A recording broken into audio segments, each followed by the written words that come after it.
అందరికీ నమస్తే అండి. ముందుగా బొత్స సత్యనారాయణ గారు త్వరగా కోలుకోవాలని చెప్పేసని కోరుకుంటున్నాను. ఎందుకంటే ఆయనకి నిన్న రాత్రి బ్రెయిన్ స్ట్రోక్ వచ్చిందని చెప్పేసని వార్తలు వినబడుతూ ఉన్నాయి.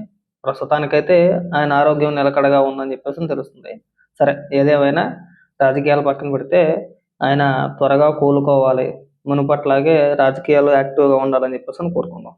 అలాగే ఇవాళ ఈ తిరుమల లడ్డు కల్తీ నెయ్యి వ్యవహారం గురించి లక్ష్మీ పార్వతి చేత ఒక ప్రెస్ మీట్ పెట్టించారండి.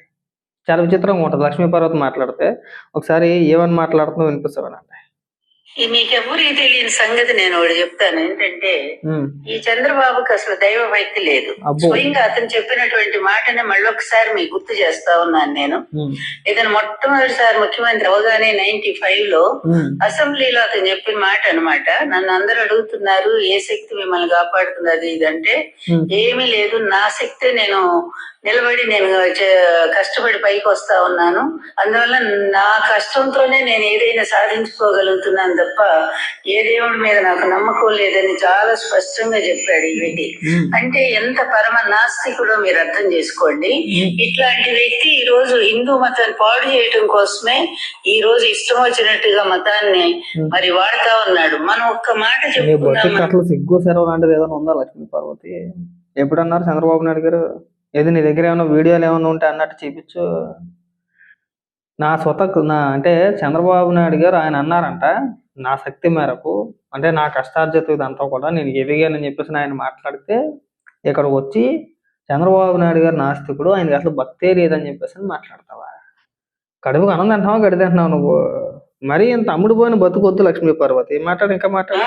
వేరే ఏ మతంలోనైనా సరే, సిక్కు మతం గాని లేకపోతే క్రిస్టియన్ మతం గాని ఇస్లామీ గాని ఏ మతంలో తీసుకున్నా సరే ఈ విధంగా వాళ్ళ దేవుళ్ళ మీద అదే విధంగా వాళ్ళ ప్రసాదాల మీద ఇంత దుష్ప్రచారం చేసి అదంతా కూడా అబద్ధమని తేలిపోయినటువంటి వ్యక్తిని ఎవరైనా వదిలిపెడతారా? ఎక్కడ తేలిపోయింది అబద్ధం అని చెప్పేసి? ఎక్కడ తేలిపోయింది? నువ్వు నీ పిచ్చి మాటలు కాకపోతే అబద్ధం అని చెప్పి తేలిపోయిందా? ఇంక నువ్వు ఒక దాని తగలడ్డావు మా దరిద్రానికి. ఇంక నువ్వే చెప్పాలి నీతులు వచ్చి. నువ్వు నీతులు చెప్తే మేము వినాలి అంతేనా? సిగ్గుమాలు బతుకు నువ్వు.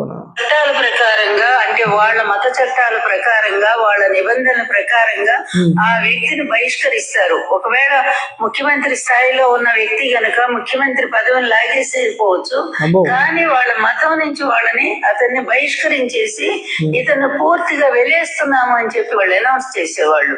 దురదృష్టం కొద్ది ఏంటంటే హిందూ మతానికి ఏ విధమైన కట్టుబాట్లు లేవు, ఏ విధమైనటువంటి నియమాలు లేవు. ఎవడు ఏ విధంగానైనా మాట్లాడవచ్చు, ఎట్లయినా తిట్టొచ్చు, దేవుళ్ళని తిట్టొచ్చు. వాళ్ళకి చెప్పుల్లో కూడా బొమ్మలేసి చెప్పులు తయారు చేసి కంపెనీలు అమ్ముకోవచ్చు. అప్పుడు కూడా వీళ్ళకి సిగ్గు రాదు అంతే. ఆ మాత్రం సిగ్గుంటే జగన్మోహన్ రెడ్డి ఓటేసి ఎందుకు గెలిపిస్తారో? నిజంగా నువ్వు చెప్పింది కరెక్టే. హిందువులకి ఆ మాత్రం సిగ్గు సెరవు లాంటివి ఉంటే, నేను మాట్లాడిన మాటలు కాదు, లక్ష్మీ పార్వతి మాట్లాడే మాటలు, ఒక అన్య మతస్థుడైన జగన్మోహన్ రెడ్డికి ఓటేసి మన రాష్ట్రానికి ముఖ్యమంత్రిని ఎందుకు చేసుకుంటాం మేము? నిజమే, నువ్వు చెప్పింది కూడా కరెక్టే. హిందువుల మనోభావాలు కించపరిచింది ఎవరో అందరికీ తెలిసిందే. స్వామివారి పైన తిరుమల తిరుపతి వెళ్ళినప్పుడు వెంకటేశ్వర స్వామి పైన నాకు నమ్మకం ఉందని చెప్పేసి డిక్లరేషన్ మీద సంతకం పెట్టడానికి జగన్మోహన్ రెడ్డి నానా యాగి చేశాడు. నమ్మకం లేదు. డిక్లరేషన్ మీద సంతకం ఎందుకు పెట్టలేదంటే కొడాల నాని చేత నీ అమ్మ మొగుడు కట్టించాడా, ఆడమ్మ మొగుడు కట్టించాడా అని చెప్పేసి మాట్లాడిపించారు కదా. ఒకనొక సందర్భంలో జగన్మోహన్ రెడ్డి ప్రెస్ మీట్ పెట్టి నన్ను ఏ మతం అని అడుగుతున్నారు, నా మతం మానవత్వం రాసుకోండి డిక్లరేషన్లో అన్నాడు.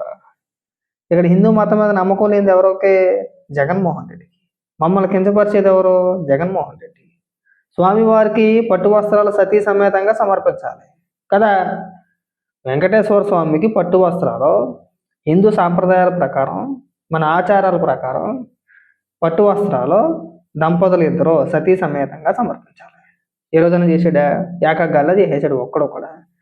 ఇక్కడ హిందువుల్ని ఎవరు కించపరిచారు? హిందూ ఆచారాలని, హిందూ సాంప్రదాయాల్ని ఎవరు కించపరిచారు? జగన్మోహన్ రెడ్డి కించపరిచాడు. నిజంగా నువ్వు చెప్పింది కరెక్టే. మాకు నిజంగా సిగ్గుచారం లేదు. మా హిందువులకి నువ్వు చెప్పిన మాట ప్రకారం సిగ్గుచారం ఉంటే జగన్మోహన్ రెడ్డి పార్టీకి ఇంకా కొంతమంది హిందువులు ఇంకా ఎందుకు మంది ఇస్తారో మాట్లాడకూడదేమో. కానీ ఇలా మాట్లాడడం కూడా తప్పే అవుతుంది, మత విద్వేషాలు రెచ్చగొట్టినట్టు అవుతుంది. కానీ డైరెక్ట్గా వైఎస్ఆర్సీపీ పార్టీ అధికార ప్రతినిధి ప్రెస్ మీట్ పెట్టి మమ్మల్ని ఉద్దేశించి హిందువులకు సిగ్గు శరం లేదని మాట్లాడుతుంటే ఇంకేమని మాట్లాడాలి? ఆవిడ కోణంలోనే మాట్లాడాలి, ఆవిడ మాట్లాడినట్టే మాట్లాడాలి, ఆవిడ విధానంలో మాట్లాడితేనే జనాలకి కాస్త క్లారిటీ వచ్చింది. చాలా సింపుల్గా ఒక క్వశ్చన్కి ఆన్సర్ చేయండి. ఏ పండుగ వచ్చినా సరే, మా పండగలో, మా హిందువుల పండగలో, శ్రీరామనవమి కావచ్చు, కృష్ణాష్టమి కావచ్చు, ఇతర పండుగలు ఏవైనా సరే, ఏ పండుగ వచ్చినా సరే జగన్మోహన్ రెడ్డి ముఖ్యమంత్రి హోదాలో గుడికి వెళ్ళాడా? లేదు కదా. ఎందుకు వెళ్ళలేదండి? ఇవాళ క్రిస్మస్ వస్తే కుటుంబ సమేతంగా చర్చికి వెళ్ళిపోతున్నారు కదా.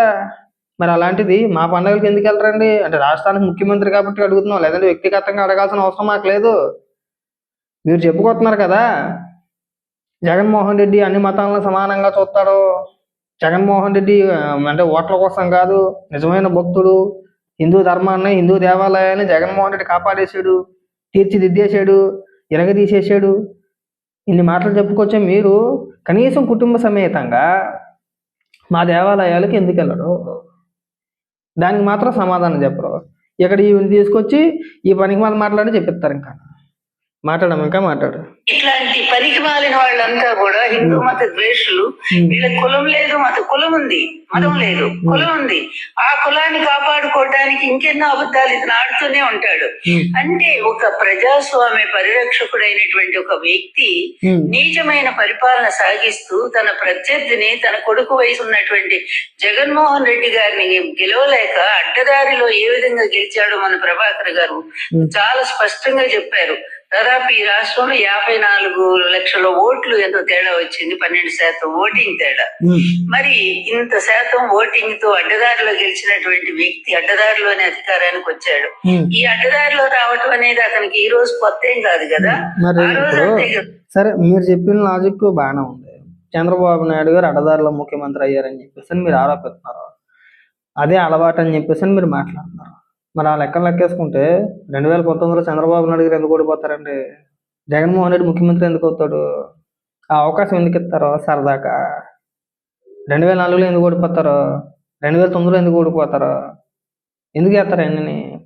జరిగే ఆస్కారం లేదు కదా. ఒకవేళ చంద్రబాబు నాయుడు గారు మీరు అన్నట్టుగా ఈవీఎంలనో ఇంకొకటనో ఆ విధంగానే గెలిచి ఉంటే కనుక 2019లో జగన్మోహన్ రెడ్డి ముఖ్యమంత్రి ఎందుకు అవుతాడండి? అయ్యే ఆస్కారం లేదు కదా. ఎందుకు లాజిక్ లేకుండా మాట్లాడతారు? ఆ రోజు కూడా మీరు ఈవీఎంలు మేనేజ్ చేసే గెలిచారా? 2019లో మీకు 151 వచ్చినాయి కదా. ఆ రోజున మీరు ఈవీఎంలో ఇలా చేశారా? ఈవీఎంల ద్వారాగానే స్కామ్ చేసాం, మ్యానిపులేట్ చేసాం, ఇంకోటి చేసాం, ఈవీఎంల ద్వారాగా మీరు గెలిచారా? ఒకవేళ ఆ రోజు మీరు ఈవీఎంల ద్వారాగా గెలిచారని చెప్పేసి ఒప్పుకోండి మీరు చెప్పిన లాజిక్ ప్రకారం. ఎందుకు ఈ దిక్కుమాల లాజిక్ అని మాట్లాడుతున్నా. 94 ఎలక్షన్స్ లో ఎన్టీఆర్ గారు నేను ఎంత కష్టపడి రాష్ట్రం అంతా పర్యటించి మొత్తం 258 సీట్లు మా కమ్యూనిస్టులతో సహా ఆ ఎలక్షన్ లో నువ్వు ఎవరెవరికి టికెట్లు ఇప్పించావు, గెలిచిన తర్వాత ఎవరెవరికి మంత్రి పదవులు అని చెప్పేసి అని వడ్డానాలకి, శివరింగులకి, నకిలేసులకి, బంగారు ఆభరణాలకి ఎవరికెవరికి టికెట్లు అమ్ముకున్నావో, ఎవరెవరికి ఆశ చూపించావో, ఎవరినెవరిని డబ్బులు అడిగేవో, ఎవరి దగ్గర దాచేవో, ఆ దాచిన వ్యక్తి తర్వాత ఏం చేసాడో, ఆ దాచిన వ్యక్తి గల కొడుకు వాళ్ళు ఏ పార్టీలో ఉన్నాడో అందరికీ తెలిసిందే. కథలుగా చెప్తారు. ఆ నాటికి మాకు 94కి మా సరిగా ఊహ తెలియదు. 94, 99 వరకు ఎవరికి ఊహ తెలియదు. కానీ ఆనాటి పరిస్థితుల గురించి మేము మాట్లాడాం. కానీ చెప్తున్నా కథలుగా వాళ్ళకి చెప్తాను. నేను వాటి గురించి మరి ప్రత్యేకంగా ప్రస్తావించిన ఇక్కడ. మన చరిత్ర అందరికీ తెలిసిందే. నువ్వు మళ్ళీ 94, 99 వరకు వెళ్ళిపోవసరం లేదు. 19 నుంచి మాట్లాడితే గొప్పే. పోనీ 14 నుంచి మాట్లాడినా కానీ ఒక 100 మాట. ఎప్పుడు మేము పుట్టక ముందు, తర్వాత మేము పుట్టినప్పుడు, 1999, 1988, 1947, 1950 ఎవరికి కావాలండి? ప్రస్తుత రాజకీయ పరిస్థితుల గురించి, రాష్ట్రంలో ప్రస్తుతం జరుగుతున్న అంశాల గురించి మాట్లాడానంటే ఎప్పుడో 1999, 94, 96, 90 నేను వీరగంధం సుబ్బారావుని ఎలా పెళ్లి చేసుకున్నాను, వీరగంధం సుబ్బారావుని ఎలా జాయిన్ అయ్యాను, వీరగంధం సుబ్బారావు నన్ను ఎలా చదివించాడు, వీరగంధం సుబ్బారావు నేను ఎలా పెళ్లి చేసుకున్నాను, పెళ్లి చేసుకున్న తర్వాత ఎన్టీ రామారావు గారి దగ్గరికి కథలు రాస్తాను అని చెప్పేసి నేను ఎలా దగ్గర అయ్యాను, కథల పేరుతో దగ్గర అయ్యి ఎన్టీఆర్ గారిని వల్ల వేసుకొని ఆయన ఎలా పెళ్లి చేసుకున్నాను, ఇవన్నీ మాకు ఎందుకండి? అవన్నీ మాకెందుకండి? ప్రస్తుత రాజకీయ అంశాల గురించి మీరు మాట్లాడండి. తిరుమల తిరుపతి వ్యవహారంలో, కల్తీని వ్యవహారంలో మీరు అవినీతి చేశారా చేయలేదా? 38 మంది పేర్లేంటి? వాళ్ళకి మీ పార్టీకి ఉన్న సంబంధాలు ఏంటి? వాళ్ళ గతంలో టీటీడీలో ఏ హోదాలో ఉన్నారు? వాళ్ళని నియమించింది ఎవరు?